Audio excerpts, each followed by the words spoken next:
Hello, everybody. It is April, the end of April now, and we're here for our last official book talk of the year.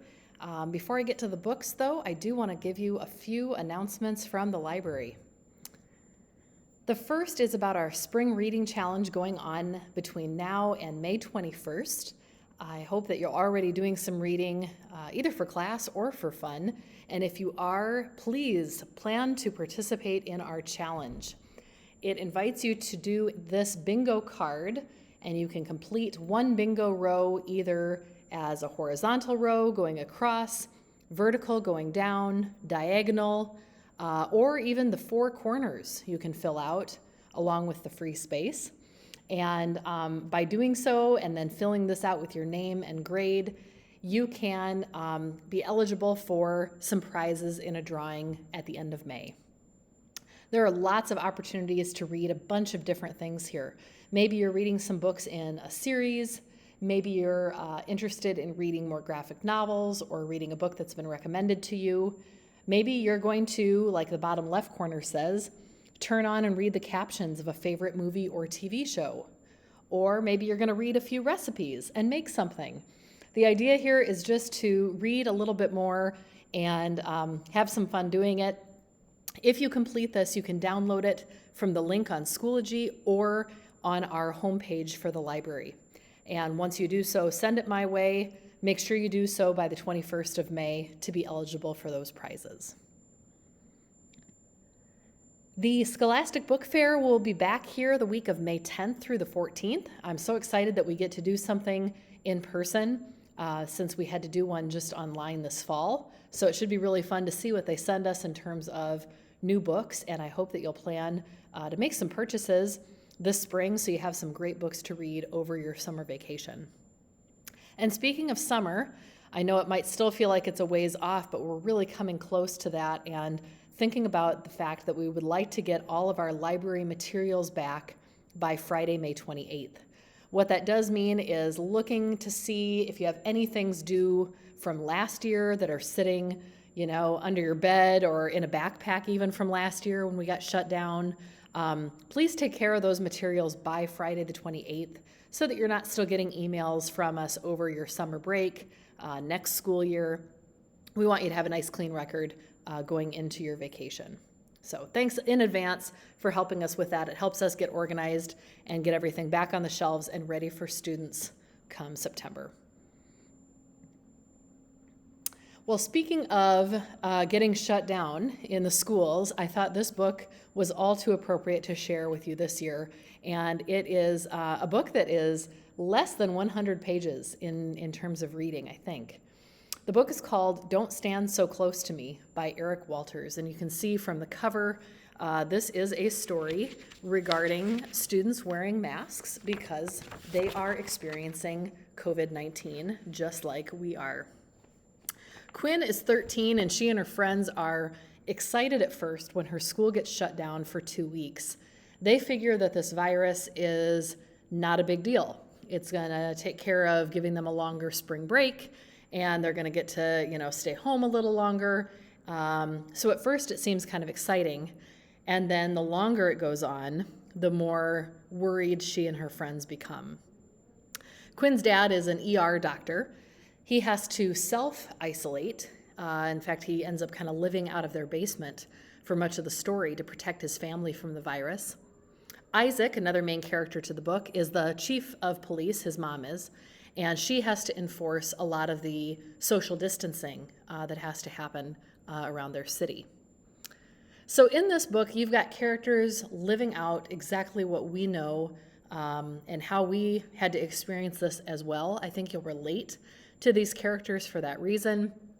They're having to make similar sacrifices in their lives. You'll also see Quinn coming up with an idea to bring her community together, a way to see some good in all the uncertainty that they're dealing with.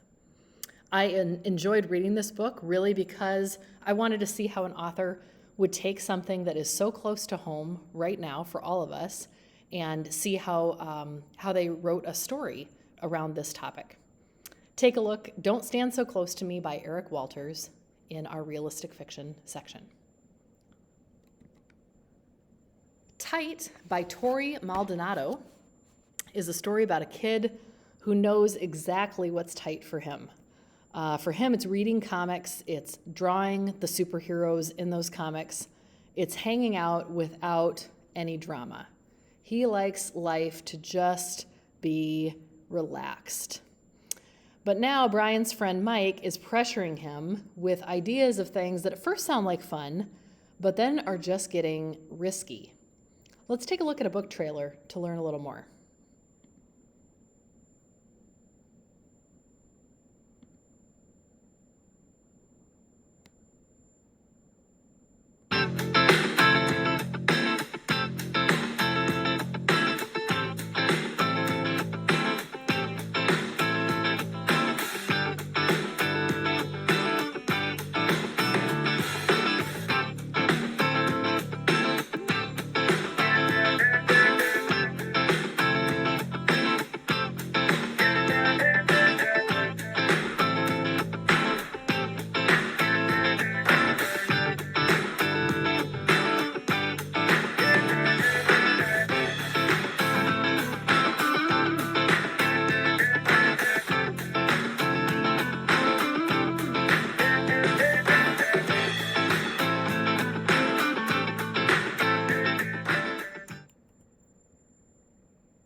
Great themes behind this story. Any student, actually anyone, any reader, young or old, can relate to being in that position of following someone else, even when they don't feel like it's exactly what they want to do. Trying to decide how much to follow, how much to lead. What do you do when a friend is doing something or asking you to do something and you don't feel quite right about it? Read Tight. This is a really quick read and you're going to love it. The Haunting of Sunshine Girl by Paige Mackenzie is the first in a series of fantasy books, perfect for those that love something a little bit spooky. Something really scary has been going on in Sunshine's new house. There's this kind of cold chill that wraps itself around her bones, and she can hear giggling at night when there isn't anyone else awake. There are strange shadows in the pictures that she's taking. She gets the pictures developed, and these shadows are in all of the photos. But as things continue to get weirder and scarier, the less Sunshine's mom believes her, because Sunshine has always had sort of a vivid imagination.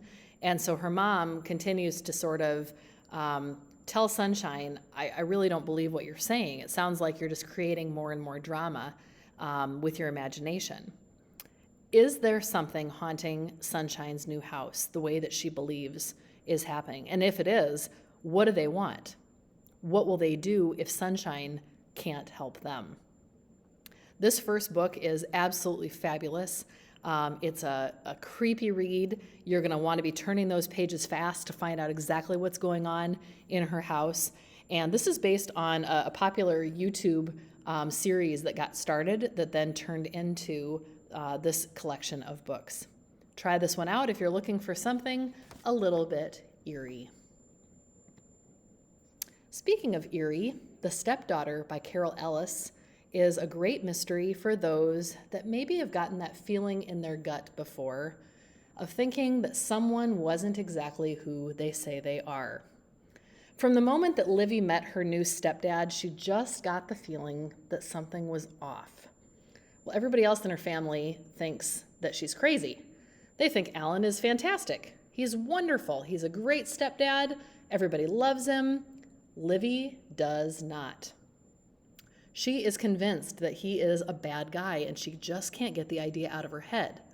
And especially when she turns on the TV to the news one night and sees a picture of a man who looks just like her stepdad.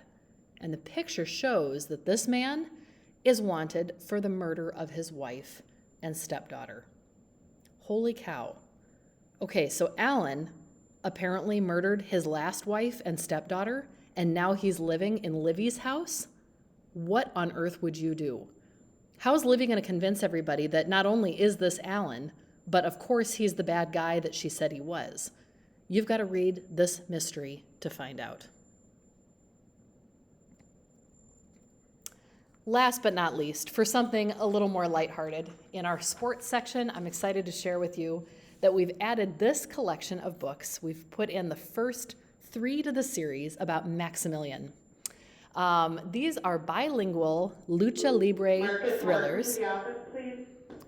And these thrillers are meant to be fun and funny about a kid named Margarito who is such a huge fan of lucha libre.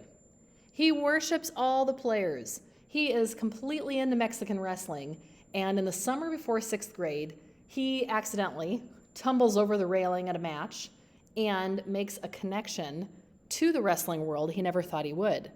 Turns out he might actually be related to one of these wrestlers, the guardian angel. You have to read these stories. I just got into the first one a little bit, and they are so much fun. The pages are divided half in Spanish, half in English, so you get a chance to read these thrilling sports books in both languages and find out exactly how he gets into this wrestling world in a way he never thought he would. What would it be like to be a huge fan of a sport and then get the opportunity to actually participate in a whole different way, especially if you think some of your family members are involved? Try out the Maximilian series. We've got, like I said, books 1, 2, and 3 here in the library, and I'd love to hear what you think. That's all I have for you today. You have been fantastic listeners, and I appreciate that attention. Hope you'll stop down to the library a few more times between now and the end of the year.